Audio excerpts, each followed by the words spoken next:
আসসালামু আলাইকুম শাহিদাস লাইভ থেকে আজকে আমি আরো একটি নতুন ভিডিও নিয়ে হাজির হয়েছি। তো আশা করছি সবাই পুরো ভিডিওটা না টেনে দেখবেন, আর ভালো লাগলে একটা লাইক করবেন, আর মতামত জানাতে অবশ্যই কমেন্ট করবেন। যারা চ্যানেলে নতুন আমার চ্যানেলটা সাবস্ক্রাইব করে আমার পাশে থাকবেন।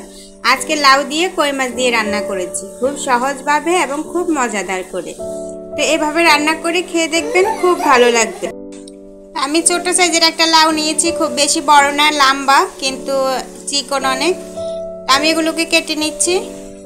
খুব বেশি মোটাও করব না, খুব বেশি পাতলাও করব না, মিডিয়াম সাইজে কাটবো। এই সাইজটা করলে লাউ খেতে অনেক মজা হয়। এই যে আমি এই সাইজ করে কেটে নিচ্ছি।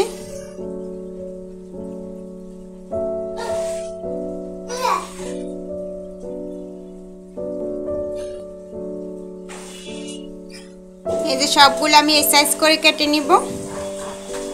তো আমার সবগুলো লাউ কেটে নেওয়া হয়ে গেছে। আমি কয়েক পিস কই মাছ নিয়েছি, এগুলোকে হলুদ লবণ দিয়ে মাখিয়ে তেলের উপর ভেজে নিয়েছি। এবার আমি লাউটা বসিয়ে দিচ্ছি, দিয়ে দিচ্ছি পরিমাণ মতো তেল।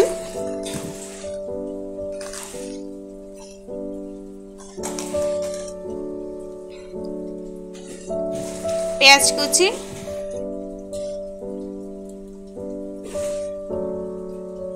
রসুন আদা বাটা,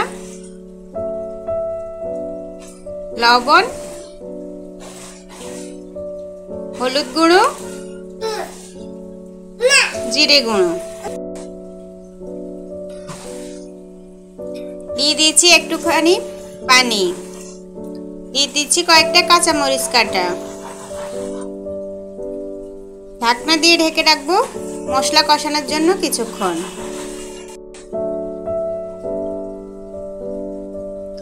মশলাগুলো কষানো হয়ে গেছে, এবার লাউগুলো দিয়ে দিচ্ছি।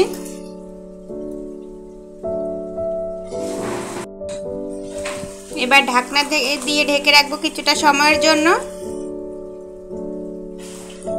এবার নিচের গুলোকে একটু উপরে তুলে দিচ্ছি, না হলে সমানভাবে সেদ্ধ হবে না।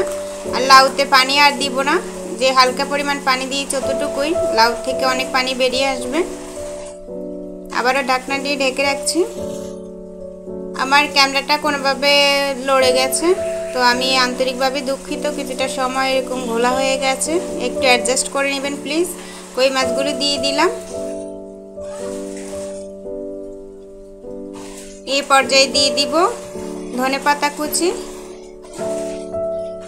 ধনেপাতা দিয়ে আমি চুলাটা অফ করে দিচ্ছি। তো এখন আমার রান্নাটা রেডি। তো আমার ছেলেকে খেতে দিচ্ছি, দেখুন খেয়ে কি বলে।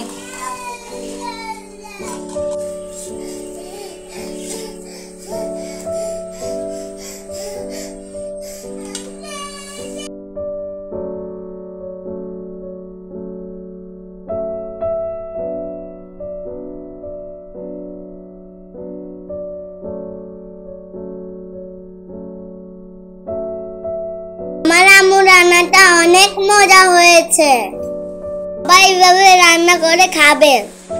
আমার আম্মুর ভিডিওটা ভালো লাগলে একটা লাইক করবেন।